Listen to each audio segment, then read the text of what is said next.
Right, we continue. And now, we have a session called New Investment Models for Travel and Tourism. And it will be moderated by the president of the World Tourism Forum Institute himself, Bulut Bağcı. Welcome to the stage, Bulut. And we have His Excellency Mounira Hassaballah, Minister of Tourism for the Republic of Chad. Welcome. And we have a special guest from the European Parliament, member of the European Parliament, István Ujhelyi, who is the also MEP and also Vice Chair of the Transport and Tourism Committee and Special Advisor to the UN WTO and also Director of the Board of BVIS. Welcome to you all. Now, we have a guest that could not join us, unfortunately. His Excellency Hugues Mbadinga Madiya, Minister for Promotion and Investment of Gabon, could not be here with us today, but has sent this video, and we will watch it now. Excellencies, dear investors, ladies and gentlemen, first of all, I want to address my special thanks to Global Tourism Forum, particularly to my dear friend, Mr. Bulut, for inviting my country, Gabon, to this special session. The topic of this special session, New Investment Models for Travel and Tourism, underlines the importance of tourism investment in a post-COVID-19 context. As you all know, the sector of tourism was one of the more impacted by the current sanitary crisis. So, relaunching investment in this sector is a key matter for our whole economies. Gabon government is totally engaged in this challenge. Gabon is one of the richest countries in terms of biodiversity, a territory of 266,667 square kilometers that represent around 8 times the territory of Belgium. We have a maritime coast of 800 kilometers where you can find huge population of whales, of turtles, or dolphins. Gabon is quite considered as the last Eden, where you can see more than 198 species of animals, a sanctuary of elephants with a population of more than 45,000 elephants are living in my country. Considering this huge natural capital, our aim is to attract direct investment to develop ecotourism.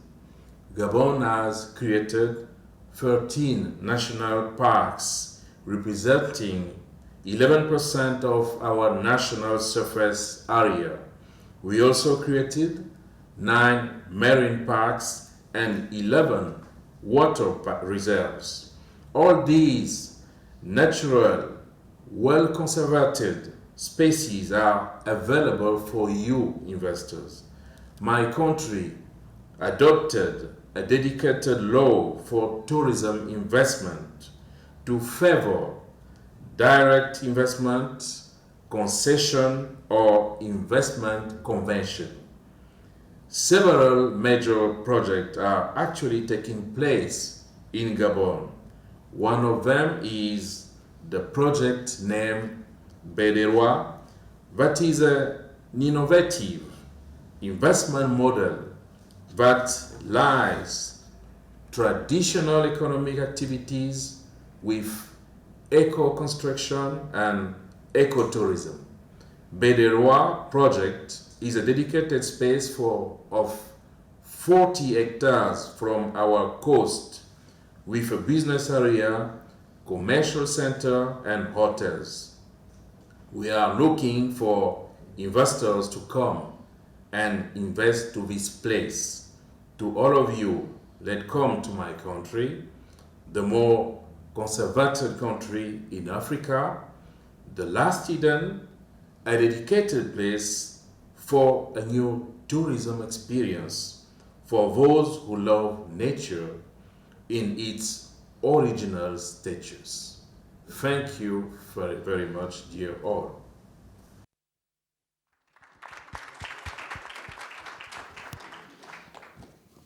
Thank you. Thank you very much for the excellency.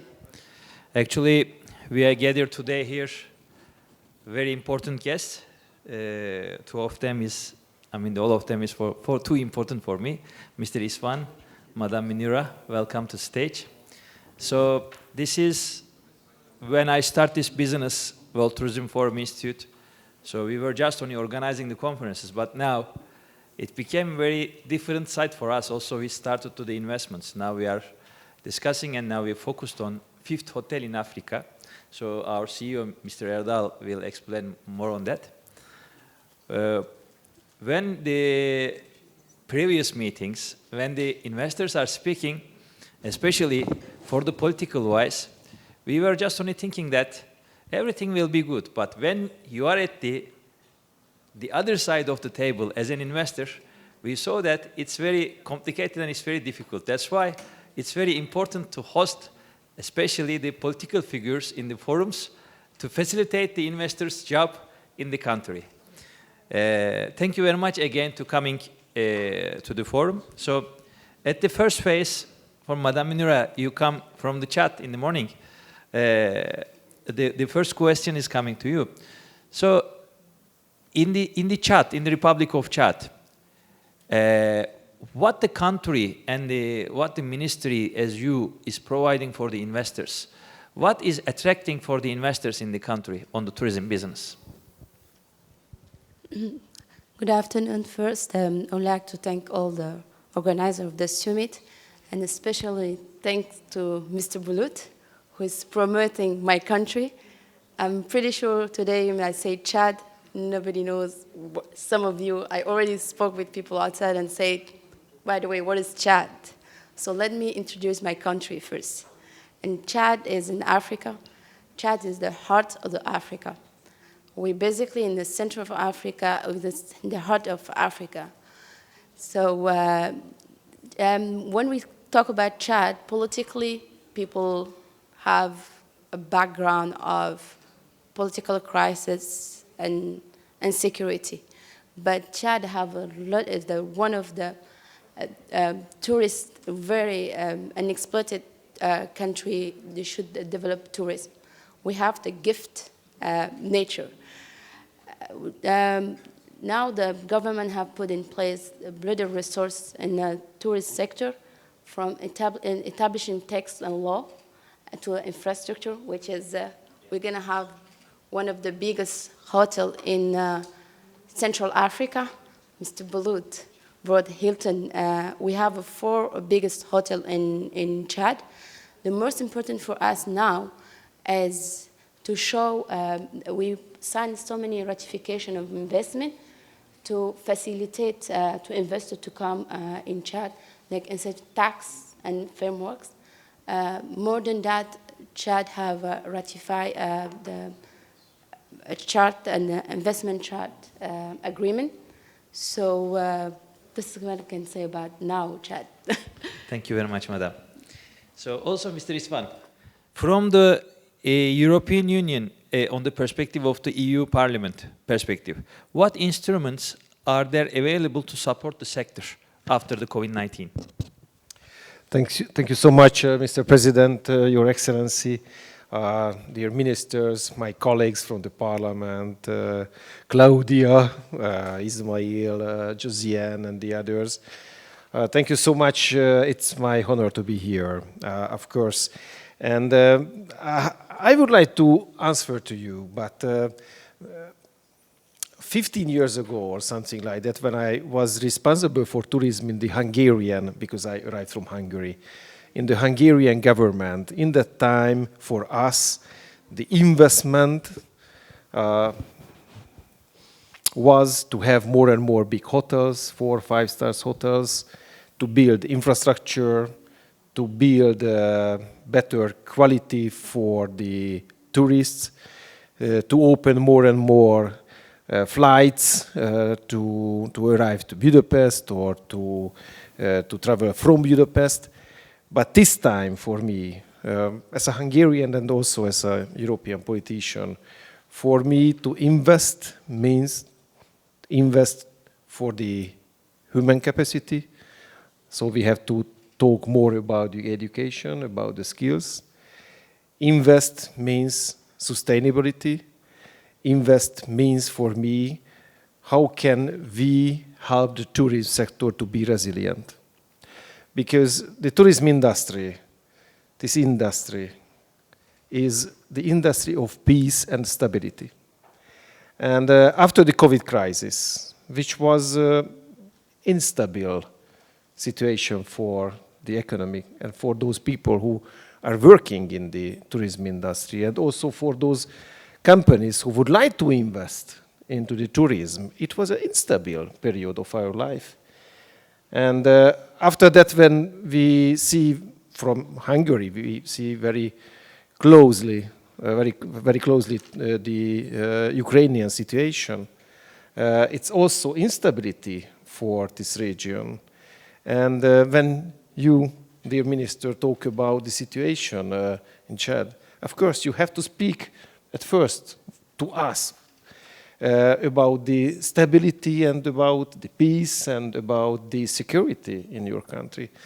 So that's why, if I have to send one message to this forum, is we have to invest to the peace, stability, and the human capacity for the future. Thank you very much, István. And I hope you will have more questions, because I would like to tell more about the European institutions' reaction, how and what we would like to do for the tourism industry, of course. Exactly. If there is no stability, there is no tourism. So we saw this in many countries. During the crisis, during the attempts, a lot of progress in the West, in the East, all around the world. You mentioned, I think several times today, Taleb Rifai. Exactly. I learned something from Taleb, because about 12 or 13, or I don't know how many years ago, Taleb started to help me to learn the industry. That's why I'm now special ambassador of the UN WTO. And Taleb told us in 1950, we had only 25 million international tourists globally. And after that, 25 years later, we had 250 millions. And now we have more or less 2 billions. So it was the last 70 years. Taleb told it us. And it's very interesting, because when we are thinking about the future, we have to make a decision.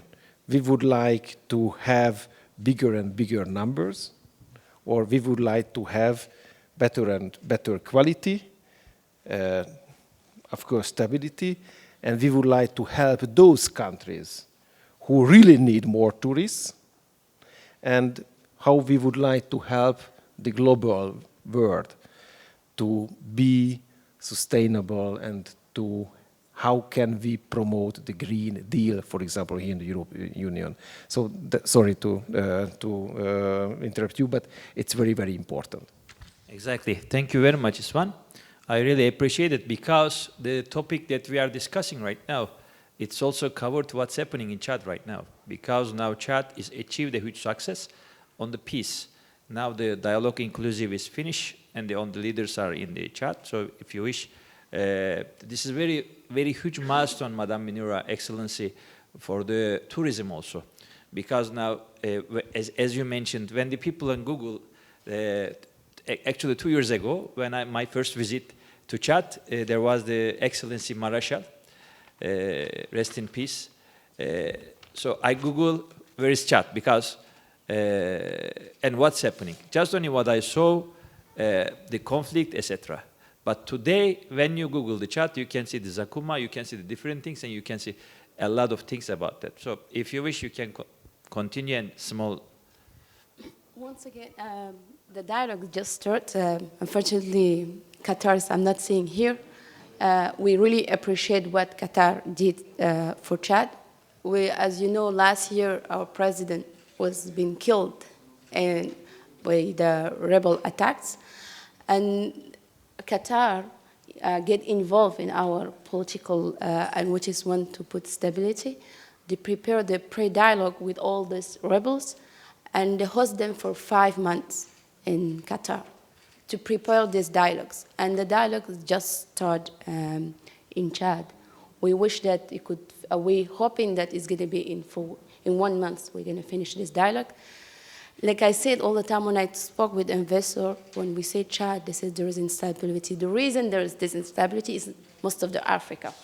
All the countries surrounded, Chad surrounded by Libya, as you know what happened in Libya, and Sudan, and Nigeria, Boko Haram. And that's why Chad's focus on stability. We know this is the key point for us to attract tourists. The one point is unemployment, which is push the youth to go, being recruited by those rebels or by those terrorist group. And for me, as Minister of Tourism, I know that tourism can create a lot of job and employment. A few days ago, I have a meeting with the director of all the hotels in Chad, and I told them what we want for you is to really hire those youth, because what we're facing in Chad and most of Africa, unemployment push those youth to go to those, to be recruited by the terrorist group or going with the rebels. And Chad has really known in G5 Sahel. I don't know if you heard about that, all the region of the Sahel. As I say, our geographic position from Sahara to the Sahel to the forest. We have this particularity in Chad. You can be in Chad and be traveling in so many spheres, from desert to the savanna to the forest. But the key point now, the government now focused on it, is to bring the stability. The second point, as you see how we have biodiversity nature, with Chad, the goal of tourism in Chad is ecotourism. And we highly welcome investor in that. The third point is our geographic position. We have 3 airports, three international airports. The one is in the capital. We have only 7 airlines. And our position in Africa can deserve all the continent, from north to south. So we built 2 international airports in north. Unfortunately, I'm not seeing the north side. I don't know, I put the video. You can see the north side of Chad, which is, we have an international airport, 2 of them. So for the tourists, they don't need to come to the capital because the infrastructure needs to be developed. And this is the key point. We're really focusing on the stability of our Sous region. It's not only Chad, but all the countries surrounded by Chad. Thank you very much, madam. Also, besides from the peace, another important thing is the connectivity. When we speak with His Excellency Akbar, so we get some signals very soon. Maybe the Qatar Airways will focus on the Chad. So what do you think, and what is your messages for the airline companies? To come in here to Brussels, I have to go from Jemena to Paris to come to Brussels. It's very nightmare to travel in Africa.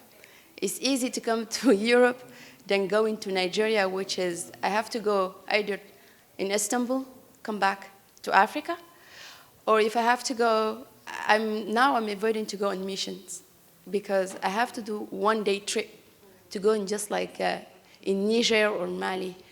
And this is the key issue for most of the country in Africa. And again, I want to work, we have put many mechanism to attract the investor, especially on that for the air. We have only 7 airlines, and I think the well-known in Chad and most of Africa is the Air France. I know Brussels Airline is just in Cameroon, and we would like very to welcome those airlines companies, especially Qatar Airways. We can be an ideally hub for them to connect all African and other continent. Thank you very much, madam. I'm sure it will facilitate also our job, because on every time that we are flying through Turkish or through in sometimes with Ethiopia is a nightmare, sorry. But by the end of the story, if the Qatar or Emirates or the other airlines will open, it will be fantastic for us, by the way. So István, when we come to you, you have been a leader and have put tourism at the top of European agenda. Before you, the tourism is like a bit at the shadow, but through you, it became on the front line. So if you look at the back, what we achieved through you, and what is the forecast? What we can do more? When I arrived to the European Parliament 7 years ago, I had to realize that we don't have a strong lobby here for the tourist sector. And in that time, together with Eduardo, Cristina, and several other colleagues outside from the European institutions, but inside the European bubble, together with the associations, we started to push the institutions, also the parliament. You have to know that maybe there are some guests who are not familiar with the European structures, but the tourism is a member state competency. It means we don't have our own budget line, we don't have our own commissioner, we don't have lots of things to do with the tourism when we would like to make rules or laws. So we have to create lobby. We have to make noise. And in that time, together with Claudia and other colleagues in the Trunk Committee, we started to push it. And after that, the Manifesto Group, the Job and Manifesto Group, organized by the stakeholders and supported by us, was the first, I think in the European Union history, the first big lobby group associated by several people, 60, 70, 80 associations to push the tourism. And I would like to make a big step because after several years, we got one very, very kind and very powerful lady from the European Commission, Valentina Superti. She's here. She will be the next speaker. Because Valentina and her team, Eric Philippart and the others, started to help us from the Commission. So now when we are talking about the tourism, then after the COVID, of course, and after several problems, if we are talking about the future, I'm optimistic. Because now we have partners in the European Commission, we have more and more colleagues in the European Parliament, and we have stronger and stronger associations who can help us. I would like to mention 3 things what we have to do. First of all, we have to fight for the bigger budget for the tourism.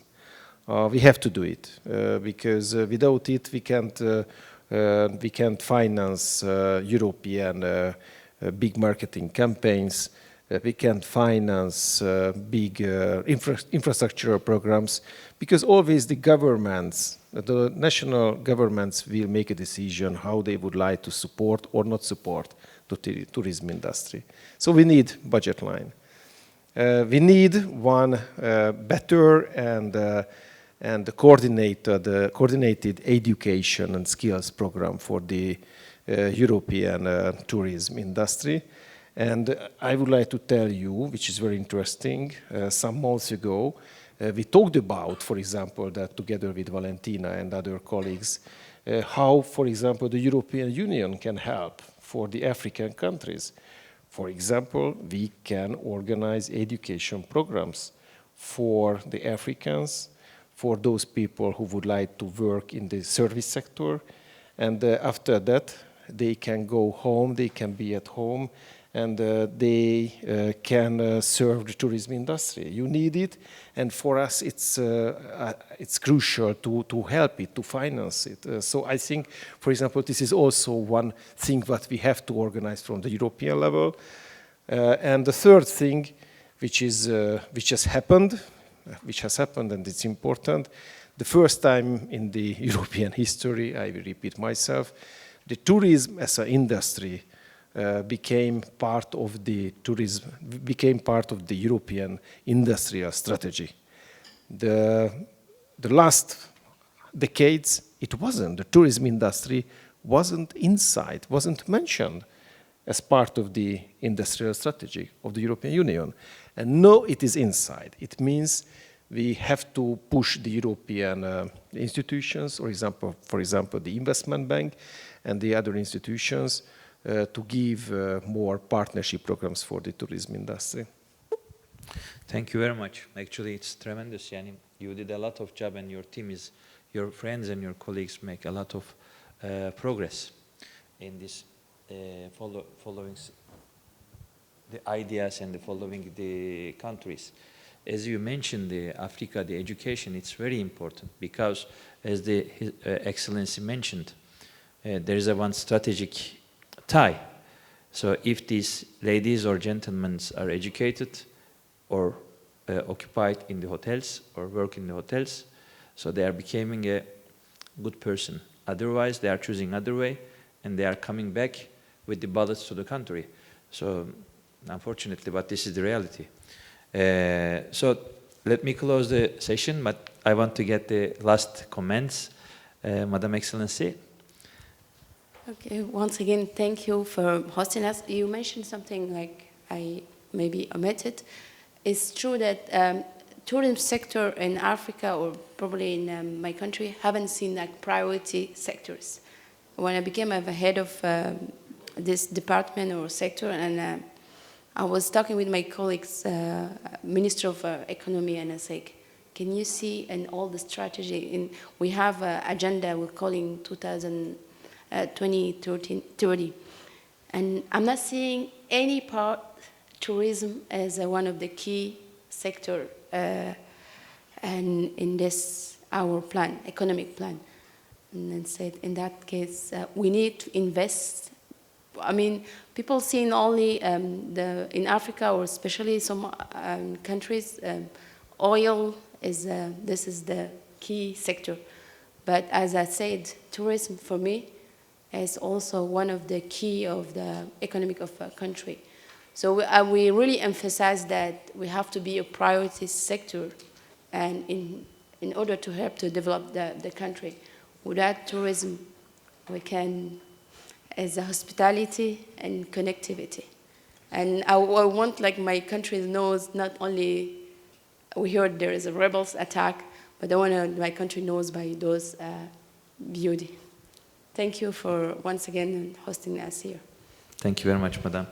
So, István. Thank you so much. You know very well the Brussels bubble. We always here start to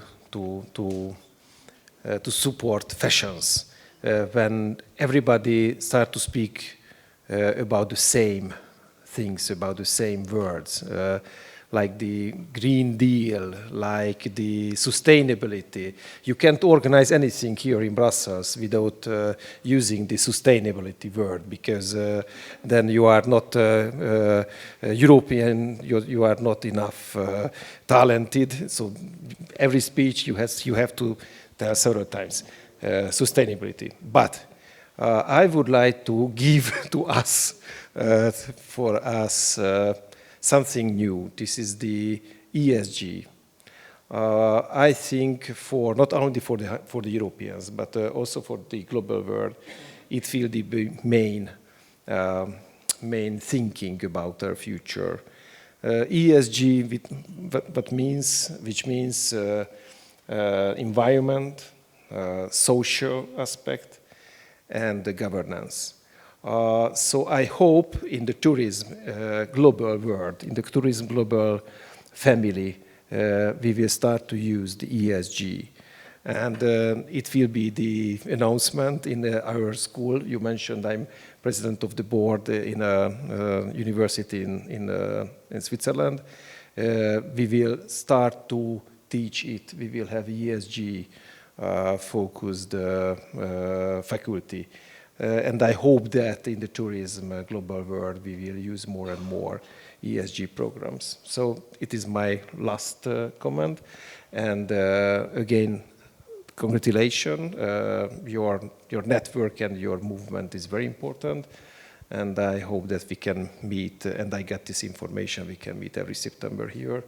And we will be invited to several other programs, for example, to Chad. I would like to visit you. Thank you so much.